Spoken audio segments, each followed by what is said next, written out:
peu prévisible mooy maanaam da nga fay lépp normalement des fois état redressé la ñu pare wax si les douanes dafa cher sans compter ils ont dit tamit main d'œuvre jeune et peu qualifiée donc ñoom ils ont cité tous les problèmes du Sénégal donc fiscalité bi problème la woon déjà entre-temps ñu gën ko yokkaat donc investisseurs yi dañuy daw parce que à la fin dañ ne Sénégal ñoom préguñu pour investir parce que la fiscalité est trop lourde et je vais prendre l'exemple de Wave 1% nga doon fay frais léegi ñu wax ci 0,5 mu nekk 1,5 mooy maanaam ku doon fay frais 500 francs tey 750 ngay fay ku doon fay 1000 francs 1500 ngay fay léegi frais loolu essayé nañ ko Ouganda essayé nañ ko Cameroun ça n'a pas marché parce que tu taxes les pauvres te ñoom amuñu dara loolu tax taxer ça règle pas les problèmes il faut diminuer la taille de l'État c'est-à-dire que tey mënoo toog ay presque am ay 25 ministres boo si tey 5 secrétaires généraux boo si ay ministres conseillers parce que yaa ngi presque 40 mën nga ko wàññi ba 15 wala 20 taille bu raisonnable les voitures de luxe na nga ko dindi jël benn oto 30 millions benn Peugeot comme les ministres français qui coûte 30 millions mais loolu c'est faisable ñu jël ay oto yoo xam ne ay 105 les Nissan Patrol double réservoir 150 litres 4 jours mu jeex 150 000 ngay fay plein 4 jours mu jeex. mais am ce discours là daaw ñu ko doon am ci jamonoy Macky Sall lan moo ñu posé lan moo c'est le système jafe-jafe Sénégal c'est le système bi ñuy wax li ñu gis nga xam nga dañoo kaas benn système man soo xoolee sama vidéo il y a 2 ans nga xoolaat ko tey ce sont les mêmes paroles loolu lu muy wone rek mooy dara changé wu. oui système bu doon nekk fii tey la gën a présent mais tamit c'est normal c'est des produits du système tey wax ma Sonko ak Diomaye lu nu am loo xam ne jógewul ci fonction publique nee ma tey ba société nañu créé yan nit nañu employé Sénégal avant ñu jël réew mi c'est des purs produits de la fonction publique et du système te gën a garaaw jóge secteur boo xam ne les impôts et domaines gis nga impôt suñuy dagg terrain ñun jox la leen ci jox suñu redressé ñu jox leen ci ñoom ñoo dàq jël sa alal sa réew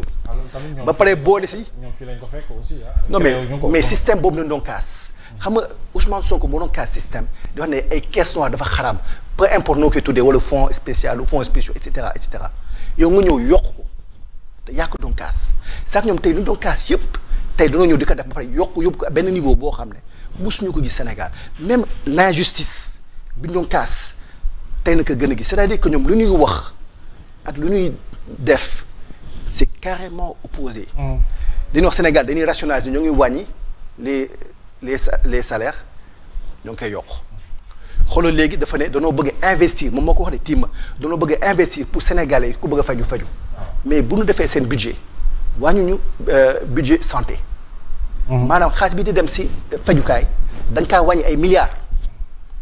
yokk ñoom seen bas donc il faut tout le contraire de ce qu'ils disent aux Sénégalais mais nag dama leen di waxal yéegal benn affaire gis nga Sénégalais amuñu dara de mën nañu muñ mais gis nga lu ëpp tuur gis nga ñoom ñoo doon wax ay Samuel dóor da nga kaa fekk dóor ko suñu continuer nii damaa ragal loo leen noor a dal les gens vont les trouver là-bas parce que tamit nit mënoo ñëw lekkul naanu li jël gaal ndax désespoir nga bëgg a taxer ay Wave mag lu nekk bëgg kaa taxer au même moment ngay taxer loolu yaa ngi yor ay caisse noire yi bëggoon nit yi tudd si taaloog yow foo bu nga nekkee opposition chaque jour nga tudd di ko kaas même problème mënd bi bu mu amee da nga ne na waa assemblée ak président ñoom ñëpp nañu ñëw jël seen caisse noire joxe ko yow mu am nga mel ne yow yéegoo lu xew. yóbbu nañ Touba 2,5 milliards si je ne me trompe aussi. jógewul seen caisse noire de. loolu si ñu la jógee mais man lu may gën a métti rek il faut ñu xam ko le système mooy 99% des Sénégalais. cotisé pour 1% des Sénégalais. C'est ça. et loolu la gars yi doon kaas et tey nag dafa yokk sax parce que suñu gisee gars yi di dem di moodu lu Italie pour uti xaalis loolu tamit day fekk ne dara changé wu et c'est vraiment dommage. mi ngoog alors waaw. li ma bëgg wax mooy que déjà dans le plan de redressement y a un engagement fort bi nga ne état da ko jël mooy que taxe investissement kenn du ko yokk parce que aussi ñu ngi jël en compte donc l'attractivité alors donc du pays lu tax bu ñu defee plan appel public à l'épargne nit ñi ñëw donc ce rapport là est extrêmement discutable ba fii nii même bu nekkee ñu ngi modifier code impôt. code impôt là même bu nekkee ñu ngi koy modifier. yokkuñu fenn. alors fi nga xamante ni. même code d'investissement bi. à l'Assemblée c'est pour permettre les cas wax ko. oui c'est pour man c'est pour l'incitation à l'investissement. wax na léegi ñoom lu ñu yokk donc pour inciter à l'investissement nag da nga yu bëri non seulement da ngay agir ci fiscalité peut-être agir ci foncier peut-être agir peut-être ci énergie. la ak peut-être même ci sécurité yoo xam ne xëy na yàlla dimbale nañ ci macha allah. loolu ñëpp a ci contribuer que nous avons alors donc un pays boo xam ne démocratique. on se bat pour que notre pays reste donc dans le giron des pays donc démocratiques. je pense que c'est extrêmement important te ni mënoo dut baaram fenn boo xam ne da ngay wax ne ñii dañoo ñëw yokk donc li nga xam ne day tax. donc en termes de fiscalité déedéet. léegi nag que faire en sorte que les Sénégalais contribuent wax Sénégalais nañ contribuer. parce que loolu le message joxe nañ ko que détourner les Sénégalais naan ndax dañu taxer les pauvres te ni ku muy pauvre ak ku am ak ki ko diggandóomu fii ñëpp ay transfert réew moo xamante ne nii bu am na foo xam ne bu fa tolloo nga ñàkk tuuti suba sa réew baax nga am lu bari moo ëpp solo fuuf koo xamante ni dana naan donc maanaam xaaju 15 0,5 xëy na bariwul yaa ngi dégg te nii boo ko calculer 50,000 bi 250 francs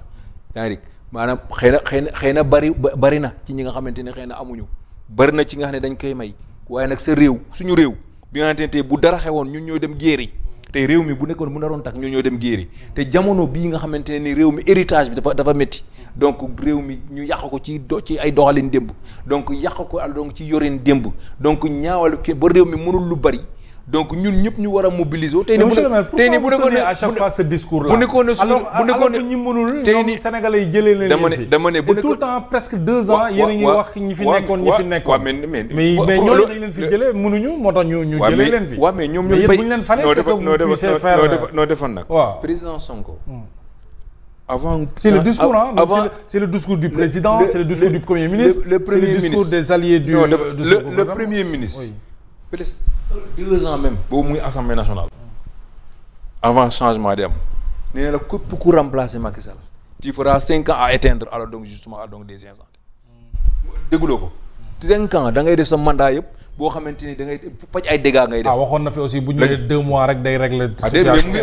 mu ngi régler mais bi ñu ñëwaatee. bi ñu ñëwee li tax plan de redressement am. da nga ñëw fekk lu gën a maara daytaali. li nga xamante ni moom nga doon xaar ndekete mbir mi gën na garaaw gën na bon. donc loolu nag mënoo ko ñàkk a wax mais li ko wax nag du taxul yaa ngi ci ñu ngi ci waar bi ñu ngi koy defar ba réew mi am na stabilité tey nii ñaata grève nga fi fekk grève des fonctionnaires des collectivités territoriales de 3 ans boo xamante ne nii donc fii la nekk gouvernement bi moom moo ko réglé ñaata front nga fi fekk gouvernement bi ñëw def ci moyen réglé ko donc yooyu noonu ñu ngi fi donc réew mi ça bouge partout dans les mines ça bouge dans les hydrocarbures ça bouge agriculture moo amoon jafe-jafe nawet bi passé te nawet bi am nañ yaakaar yàlla na mat te bu matee dina impacter lool donc suñu PIB donc yaakaar naa ne am na yoo xamante ne nii maanaam man bugg a opposé wu du tax alors donc ma am am nga il faut être alors donc on peut avoir un discours technique donc juger alors donc les pas que pose le gouvernement mais tey ñëpp xam nañ ne le gouvernement il pose des pas forts yu am cadence bu am solo boo xamante ni donc redressement bi ci mu ngi baax donc mbir mi mu ngi ñëw mu ngi redressé wu te fii ak ay weer yu néew donc lépp loo xamante ni jamono ji amuñ jafe-jafe salaire balaa le 25-28 ñu fay ko réew mi sa mais redressement bi ñu wax xam ne mu nekk américain loolu la ñu ragal mais redressement ku ñu redresser c'est parce que justement da nga am problème nga am délinquance financière fiscale simplement soit tu n'as pas déclaré soit alors donc am na yoo xamante ni da nga def ay dissimulation donc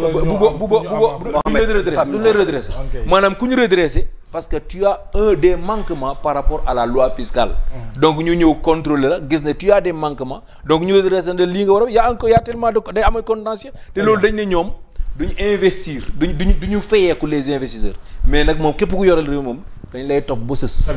xam nga moom day waxu politique man ay faits laa koy jox depuis tout à l'heure je donne des chiffres bu mu nee ne état danoo wàññi Macky Sall moo yokk mu ni ko 181 186 mu ne tey am na fenn foofu mën a teg sa baaraam ne ñoom ñoo yokk mais tey waxoo léegi toutes les entreprises au lieu de payer 0,5% vous payez 1,5% pour les frais waxoo leen léegi les entreprises léegi su dee day fay xaalis liquide da nga si yokk 1%. saa yi dama see teg baaraam jox ne yokk yoo xam ne ñoom Sonko ñoo ko fi ñoo def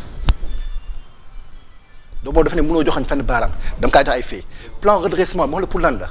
pour wàññi déficit bi la mooy déficit mooy maanaam tey nga am salaire 40 000 par mois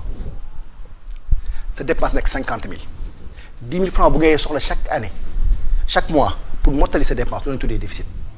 xaalis boobu day dem yokk si bor bu nga am seen déficit dañoo am problème parce que ñoom seen recette moo wàññeeku tax de recette wàññeeku wax naa fi benn yoon mooy BTP bi loolu c'était une erreur monumentale parce que bu nga wàññee BTP bi si la gars yi commencé importer tout nit yi suñu importé wulee day impacté très bien cimenterie yi am ciment bu du jeex mu ñu ko jaay dañu wàññi prix bi loolu tax prix ciment wàññi de du ñoom seen jëfiñ ça kenn jëndatul ils ont des stocks yoo xam ne dépassé na yenn niveau yi mënutuñ ko jaay ñu wàññi ko Ciment du Sahel l'a dit Sococim l'a dit Dangote l'a dit ne benn instant ñu ne xam ils ont 25 ou 50% de stock ne ñoom dañoo gis sa seen lu ñu encaissé xaalis dafa wàññeeku bu baax a baax a baax man mii xam ne maa ngi liggéey su côté finance man j'ai vu que les gens qui venaient vers moi ñoom tamit kenn ñëwtul kenn amatu si liggéey. Très bien. tey soo demee Diamniadio mën naa la fa war benn parc ay 500 oto camion yëpp gaare taxaw ne liggéey amatul léegi ces gens là xam dañoo am liggéey di embaucher di fay impôt suñu faytee impôt recette bi day wàññeeku léegi comme amatoo xaalis parce que sénégalais yi les chefs d'entreprise yu noo joxe parce que 2000 milliards parce que les impôts sur les sociétés c'est plus de 1000 milliards par an de nga ñëw arrêté sonal secteur yooyu yëpp loolu wàññeeku mais il faut nga dem wuti ko. c'est ça alors permettez-moi ñu avancer. léegi lan moo tax BTP. waaw mais yaa ko arrêté.